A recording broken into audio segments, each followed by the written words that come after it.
जय माता दी मित्रों, सभी साथियों को नमस्कार।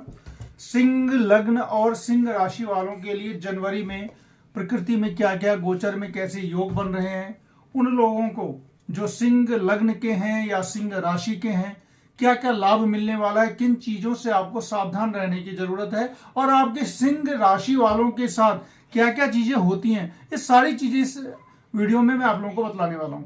सबसे पहले आप लोगों से गुजारिश है कि जो भी आप देख रहे हैं तो इस चैनल को सब्सक्राइब जरूर करें, क्योंकि इस चैनल पे आपको ज्योतिष से संबंधित जो बातें होती है वो साइंटिफिक एनालिसिस के तहत बतलाई जाती हैं और कोई चीज क्यों होती है, कैसे होती है, किस कारण से होती है, वो सारा विश्लेषण मैं करता हूं।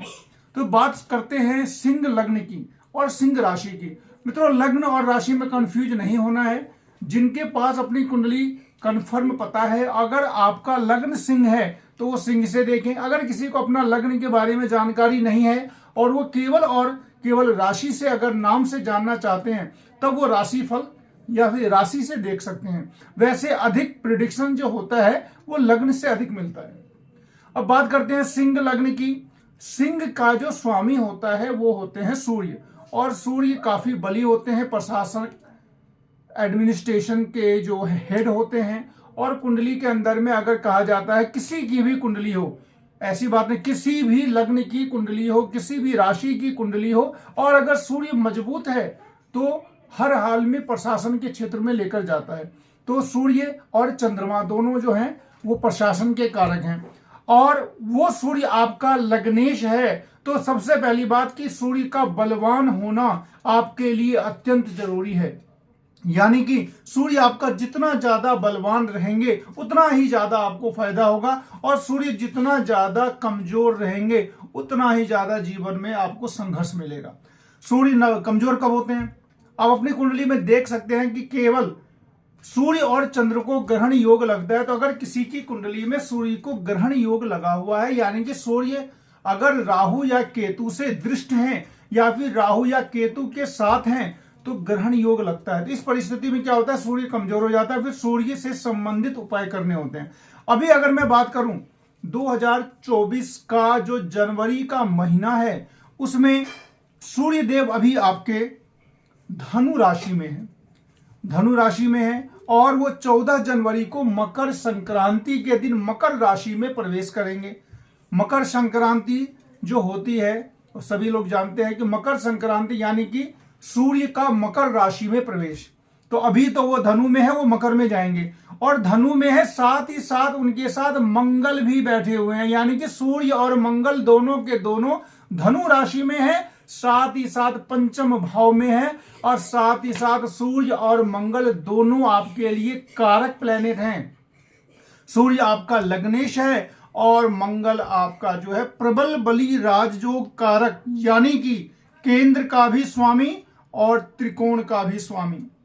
केंद्र का स्वामी और त्रिकोण का स्वामी जब दोनों एक ही प्लेनेट होता है तो वो प्रबल बली राजयोग कारक होता है, यानी कि चतुर्थेश, fourth house lord and ninth house lord Mangal आपका सबसे पावरफुल प्लेनेट है, और सूर्य लग्नेश होकर के वो भी पावरफुल है, और वो दोनों के दोनों अभी आपके बैठे हुए हैं पंचम भाव में, त्रिकोण में, और शुभ बृहस्पति से दृष्ट हैं। काफी अच्छा योग बन रहा है। इसमें परिस्थिति में होता क्या है, पंचम भाव बिल्कुल आपका समृद्ध है, पंचम भाव काफी अच्छा है। पंचम भाव जो होता है वो परीक्षा का होता है, बुद्धि का होता है, डिसीजन लेने का होता है, और परीक्षा के परिणाम का भी होता है। विद्यार्थियों के लिए काफी अच्छा रहने वाला है।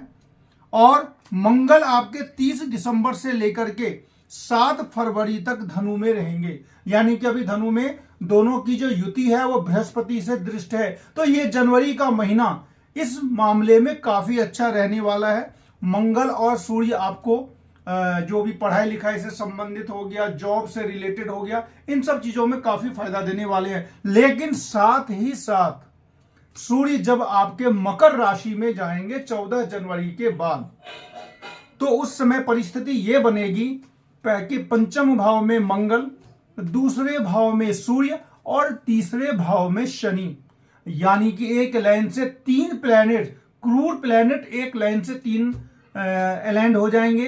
तो सूर्य के बाद मंगल के बाद सूर्य या सूर्य के बाद शनि, और छठा भाव जो होगा वो पाप कर्तरी योग में आ जाएगा। यानी कि पाप कर्तरी योग होता क्या है, आगे भी पापी ग्रह और पीछे भी पापी ग्रह। तो इस तरीके से परिस्थिति ये बनती है कि जो भाव पाप कर्तरी योग में आ जाता है उस भाव से संबंधित प्रतिकूल फल मिलना शुरू हो जाता है। छठा भाव आपका स्वास्थ्य का होता है, शत्रु का होता है। स्वास्थ्य और शत्रु यानी कि दोनों प्रतिकूल अवस्था में तो आपको अच्छी तरीके से सावधान रहना होगा। इम्यूनिटी कमजोर हो जाती है, शारीरिक स्वास्थ्य का आपको ध्यान रखना होगा और किसी से शत्रुता करने से बचें, क्योंकि छठा भाव पाप कर्तरी योग में है और छठे भाव से द्वादश भाव का संबंध होता है, तो ये आपको अनावश्यक व्यय करवा सकता है। तो इससे संबंधित आप थोड़ा सा बच के रहे। कुंडली के अंदर जो योग आता है वो फलित तो कर ही देता है, लेकिन अगर हम थोड़ा सा पहले से जान लेते हैं तो हमें उसकी जो विपरीत फल की जो इंटेंसिटी है वो कम हो जाती है। अगर शुभ फल के बारे में हम जान जाते हैं तो शुभ काम करना शुरू कर देते हैं, कुछ ज्योतिषीय उपचार करना शुरू कर देते हैं, तो शुभ फल की इंटेंसिटी बढ़ती है। और अगर नेगेटिव फल के बारे में जान जाते हैं तो उसके लिए जब हम ज्योतिष का उपचार करते हैं तो नेगेटिव फल की भी इंटेंसिटी कम हो जाती है। तो इस तरीके से बृहस्पति अभी आपके बहुत अच्छी पोजीशन में है। नवम भाव में दोनों त्रिकोण के स्वामी दोनों ही त्रिकोण में हैं, यानी कि 9th हाउस का जो लॉर्ड है वो पंचम में है और पंचम का जो लॉर्ड है वो 9th में है, और इसको एक तरीके से महायोग कहा जाता है। तो अभी आपकी कुंडली में एक बहुत बड़ा महायोग बना है और महायोग के बारे में यह बतलाया गया है कि महायोग जब लगता है, गोचर में लगे या फिर जन्मकालीन कुंडली में हो, तो महालक्ष्मी योग होता है। महायोग का मतलब ही है कि महालक्ष्मी उस पर सदा प्रसन्न रहती हैं, तो ऐसा योग होता है।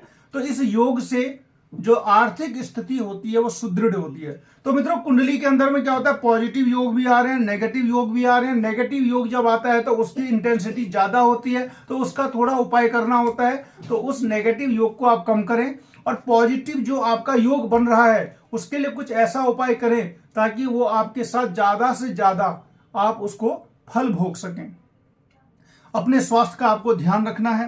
इम्यूनिटी सिस्टम आपकी वीक हो सकती है क्योंकि छठा भाव पाप कर्तरी योग में है, लेकिन ये जो मैंने बतलाया आपको बृहस्पति और मंगल, ये आपको निश्चित रूप से इसमें फायदा देंगे। और खासकर उनकी कुंडली में जिनकी कुंडली में लग्नकालीन सूर्य और बृहस्पति मजबूत अवस्था में होंगे, उनको निश्चित रूप से जो भाग्य का साथ मिलेगा।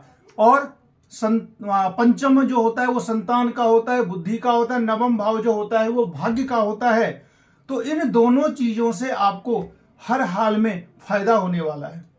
जब कभी भी पंचम और नवम के साथ महायोग बनता है, गोचर में अभी बना हुआ है, वो खासकर केवल और केवल आपकी ही कुंडली में बना हुआ है, क्योंकि सिंह लग्न और सिंह राशि वालों के लिए पंचम और नवम में अभी महायोग लगा है और वो महायोग निश्चित रूप से आपको फायदा देने वाला है।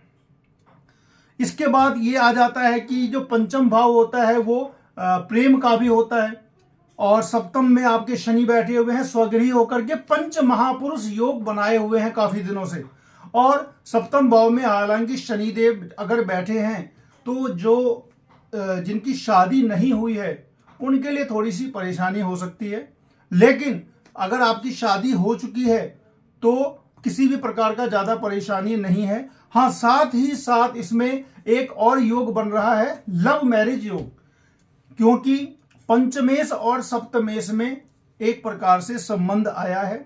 शनि की तीसरी दृष्टि बृहस्पति पे पड़ रही है और पंचम और नवम में महायोग लग गया, यानी कि पंचम और नवम में जब संबंध बनता है, जन्मकालीन कुंडली में अगर बना हुआ है, तो हम 100% कह देते हैं कि निश्चित रूप से लव मैरिज होगा। और वो लव मैरिज योग अभी गोचर में भी लगा है। तो जो कोई सिंह राशि वाले हैं, सिंह लग्न वाले हैं, तो उनका जो अफेयर जो भी होगा वो अभी मैरिज में कन्वर्ट जरूर हो जाएगा।